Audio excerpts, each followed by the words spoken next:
کو امام بخاری نے، امام ابو داؤد نے اور امام احمد نے نقل کیا.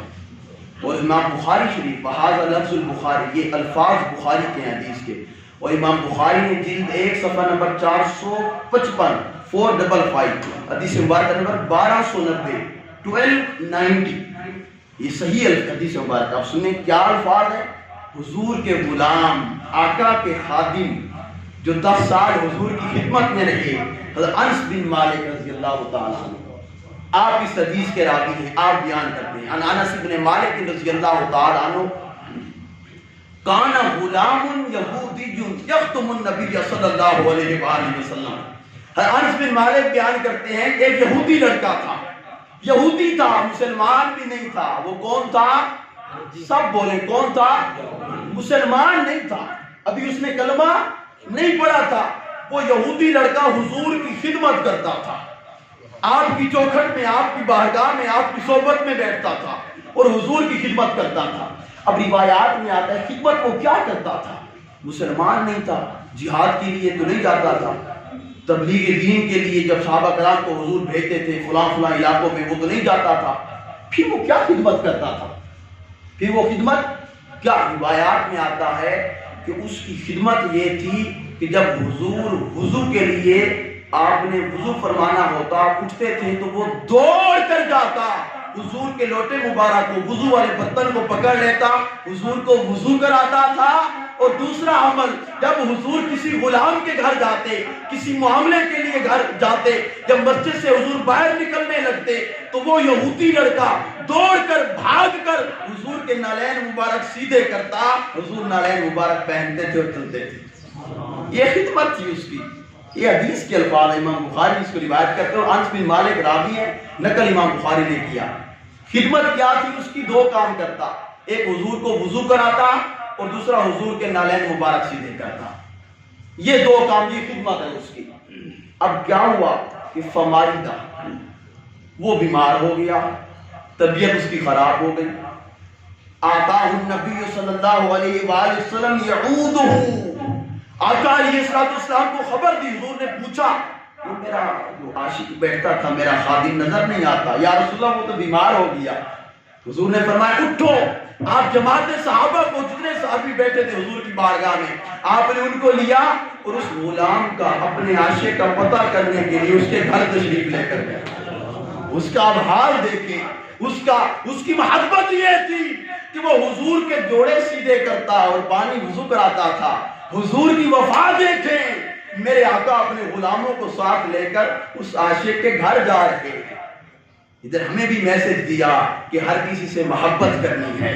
یہ نہ دیکھنا وہ مسلمان ہے یا کافر ہے، یہ نہ دیکھنا وہ سنی ہے، شیعہ ہے، وہابی ہے، خارجی ہے، جو بھی اس کا عقیدہ ہے، تم نے محبت اور پیار سے اللہ رسول کی بات کرنی ہے.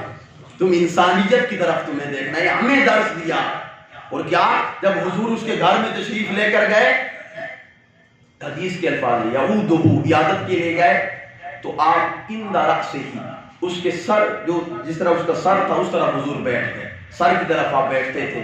جب حضور نے اس کو دیکھا تو آقا علیہ السلام نے اپنی نگاہ بصیرت، نگاہ نبوت سے دیکھا کہ اس کی حالت نظام موت کا وقت تھا، اس کی روح قبض ہونے والی تھی. جب حضور نبی کریم نے یہ اس کا حال دیکھا تو آقا علیہ السلام اب دیکھ رہے تھے کہ اگر یہ اس کا خاتمہ ایمان پہ نہ ہوا تو یہ دوزخ میں جائے گا. خاتمہ ایمان پہ نہ ہوا. اب حضور کی وہ محبت، آپ کی شفقت کو گوارا نہیں تھا کہ وہ میرے جوتے اٹھانے والا، میرے مبارک نالین اٹھانے والا اور دوزخ میں جائے. اس نے ادھر میری خدمت کی ہو، میری بارگاہ میں بیٹھنے والا ہو، وہ آگ میں جائے. حضور نے اس کی مخاطب کیا، فرمایا فقال لہ اسلم، اے میرے غلام اسلام قبول کر لے. حضور فرماتے اسلام قبول کر لے. کیا خوش قسمت تھا وہ حضور کا غلام جس کو حضور فرماتے ہیں تو اسلام قبول کر. اب اس کا باپ بھی سامنے تھا. فنظر الی ابیہ وہو عندہ، اس نے اپنے باپ کی طرف دیکھا، وہو عندہ، جو اس کے قریبی تھا، ساتھ کھڑا، ساتھ بیٹھا تھا کہ میرا باپ کیا کہے. یہودی تھا، ڈر لگ رہا تھا کہ باپ، میں ادھر اسلام قبول کروں تو باپ ناراض نہ ہو.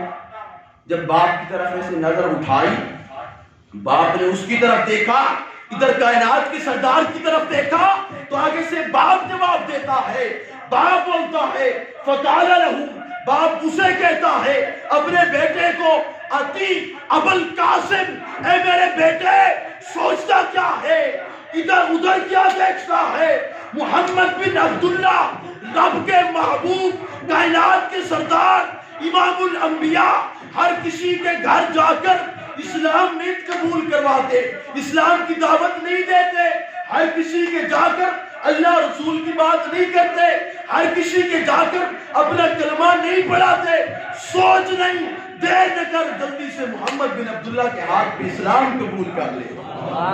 باپ نے کہا دیر نہ کر، اس نے اسلام قبول کیا، حضور کے ہاتھوں پہ کلمہ پڑھا، جب اس نے کلمہ پڑھا فَأَسْلَمَ، وہ مسلمان ہوا، اسلام اس نے قبول کیا۔ فخرج النبی صلی اللہ علیہ وآلہ وسلم، حضور اپنے غلاموں کے ساتھ باہر تشریف لائے اور آپ مسکرا رہے تھے، خوش تھے۔ فخرج النبی، اور آگے حضور نے کیا فرمایا، حدیث کے الفاظ، الحمدللہ الذی انقذہ من النار، اس مولا کا شکر ہے کہ جس کے کرم اور فضل سے اللہ نے اس کو دوزخ کی آگ سے بچا کر جنت میں بھی بھیج دیا۔ اب دیکھیں ادھر بھی حضور نے عاجزی کا، سادگی کا، عجز و انکساری کا ہمیں درس دیا۔ آج ہم چھوٹا سا عمل کریں، ہم کہتے ہیں میں نے یہ کام کیا، میں ہوں، یہ میرا کام ہے، میں اتنا بڑا ہوں، میں یہ کر دیتا ہوں، میں یہ کام کر دوں گا۔ کائنات کے سردار ہو کر، محبوب خدا ہو کر اس کے گھر جاتے ہیں، کلمہ پڑھاتے ہیں، دوزخ سے نکال کر جنت میں بھیجتے ہیں، جب یہ سارا کام کرتے ہیں، آخر پہ ہاتھ اٹھا کے تعریف اپنے رب کی بیان کرتے ہیں کہ الحمدللہ الذی، اس رب کا شکر ہے کہ جس کے فضل سے یہ دوزخ سے نکل کر جنت میں چلا گیا۔ جب حضور مسکرائے، صحابہ کرام پوچھا یا رسول اللہ آپ بڑے مسکرا رہے ہیں، اب حضور نکل رہے تھے، پیچھے باپ نے خبر دی کہ اس کی ڈیتھ ہو گئی ہے، وہ فوت ہو گیا، ادھر ہی وہ فوت ہو گیا۔ حضور علیہ السلام نے فرمایا کہ اس کی موت کا وقت تھا، جنتی فرشتے جنت میں لے آنے کے لیے اور دوزخی دوزخ میں لے آنے کے لیے آئے کھڑے تھے، وہ موجود تھے، میں دیکھ رہا تھا کہ ہے میرا خادم، ہے مجھ سے محبت کرنے والا، ہے میرے جوڑے اٹھانے والا، ہے میرے نالین اٹھانے والا، اور یہ دوزخ میں چلا جائے۔